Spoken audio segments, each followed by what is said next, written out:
The night the power was cut, he sat alone on the marble floor of a house that no longer felt like his. The chandeliers were dark. The refrigerator hummed its last breath.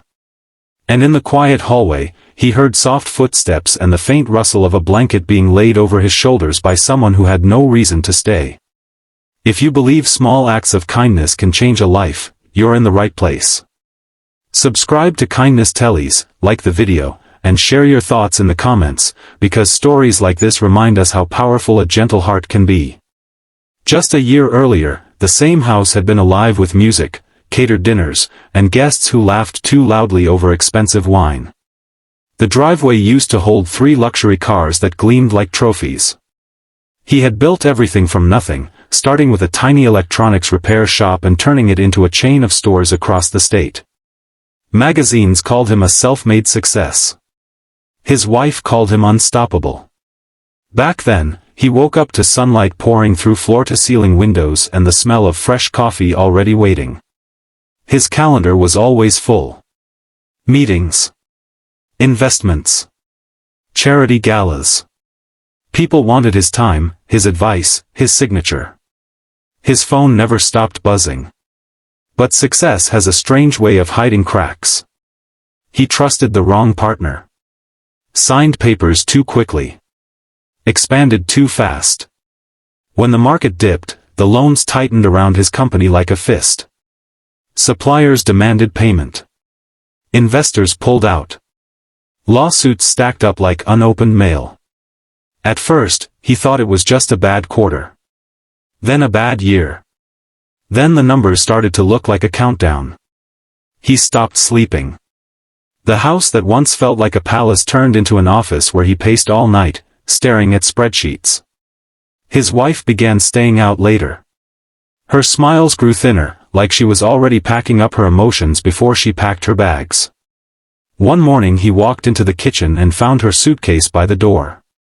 She didn't yell or cry. She just looked tired. She said she hadn't married struggle. She hadn't signed up to watch everything disappear. She said she needed security, not hope. He tried to tell her he'd fix it. He always fixed things. But the words sounded hollow even to him. By the afternoon, she was gone. No long goodbye. Just a short note on the counter that said she needed to think about herself for once. He stood there for a long time, staring at the handwriting he used to love. After that, the house felt enormous and empty, like a museum of his past life. Most of the staff left too. The driver found another job. The cook said she couldn't wait months for paychecks. The gardener stopped showing up. He didn't blame any of them. Everyone had families to feed. Only one person stayed. The young maid. She had started working there 2 years earlier, barely out of college, quiet and polite. She sent most of her salary back home to help her parents. She never complained, never asked for much. He barely knew anything about her except that she worked hard and always greeted him with a soft, "Good morning, sir." When the others quit, he called her into the living room and told her she should go too. He couldn't guarantee payment. He didn't even know if the house would be his in a month. She listened carefully, hands folded in front of her apron. Then she said, "I'll stay. You don't have to pay me right now. You helped my family when my father was sick. Let me help you now." He had almost forgotten that. 2 years earlier, she had asked for an advance to cover hospital bills. He'd signed the check without thinking. To him it was a small thing. To her, it was everything. He told her it wasn't necessary. She shook her head, almost stubbornly. "Everyone needs someone when things fall apart," she said. "Let me be that someone." So she stayed. The days grew quieter. No more catered lunches. No more suits and ties. He sold the cars first, then the art on the walls. He started wearing old sweaters he found in the back of his closet. The once proud millionaire now spent hours at the kitchen table filling out forms, calling banks, negotiating debts. Sometimes he just stared at nothing. She would move around the house gently, like she didn't want to disturb his thoughts. She cooked simple meals instead of the fancy dishes they used to serve. Soup. Rice. Toast. The kind of food that feels like a hug. At night, she left a cup of tea by his desk. When he forgot to eat, she reminded him. When he forgot to sleep, she turned off the lights and told him the paperwork could wait until morning. Once, she found him sitting on the back steps in the rain, still wearing his dress shoes. He looked lost, like a child who couldn't find his way home. She opened an umbrella over both of them and said quietly, "You're going to get sick. Come inside."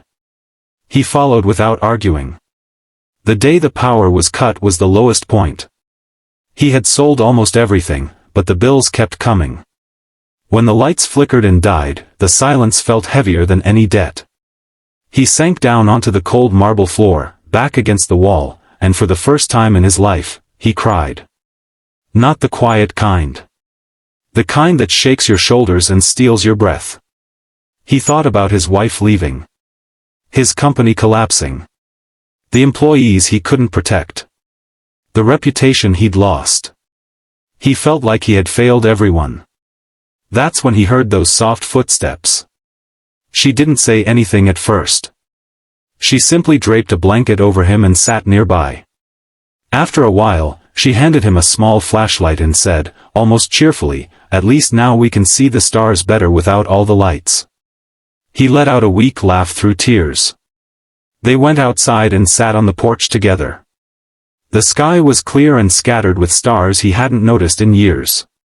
She told him stories about her childhood in a small town, about studying by candlelight when the electricity went out, about how her mother used to say that darkness helps you notice what really matters. He listened. For the first time in months, his chest felt lighter. The next morning, she surprised him again. She had cleaned out one of the storage rooms and set up a small table with his old tools from the early days of his business. Screwdrivers. Wires. A soldering iron. "I thought," she said shyly, "maybe you could fix things again. Like before. Start small." He stared at the tools, memories rushing back. The tiny shop. The first customer. The excitement of repairing something with his own hands. He hadn't touched tools in years. He had been too busy managing, expanding, chasing bigger dreams. But maybe bigger wasn't better. He started repairing neighbors' broken electronics. Word spread. People who had heard about his fall came quietly, almost respectfully, bringing old radios, laptops, coffee makers. They didn't look at him with pity. They looked grateful. He worked beside her every day. She handled calls, cleaned parts, kept track of payments in a little notebook. Sometimes they laughed over mistakes. Sometimes they worked in comfortable silence. It didn't feel like a mansion anymore. It felt like a home. Weeks turned into months. The repairs turned into a small online store. Then a partnership with a local supplier. Nothing flashy. Nothing risky. Just steady, honest work. One evening, after a long day, he handed her an envelope with her back pay and a bonus. She tried to refuse. He insisted. "You didn't just clean this house," he told her. "You saved me." She smiled, eyes bright, and said, "You saved yourself. I just stayed." But he knew better. Because when everyone else walked away from the sinking ship, she had stayed to bail out water with a tiny bucket. Not because she had to. Because she cared. Years later, he never returned to the life of giant parties and endless deals. He kept the business small. Personal. Real. He hired people who needed second chances. Paid them fairly. Treated them like family. And every night when he turned off the lights, he remembered the dark evening when everything disappeared and one quiet act of kindness lit the way forward. Sometimes it's not grand gestures that change a life. It's a bowl of soup, a shared umbrella, a blanket over tired shoulders. It's someone choosing to stay when leaving would be easier. If this story touched you, carry that kindness into your own world, and share your own stories in the comments, because you never know whose darkness you might quietly brighten just by being there.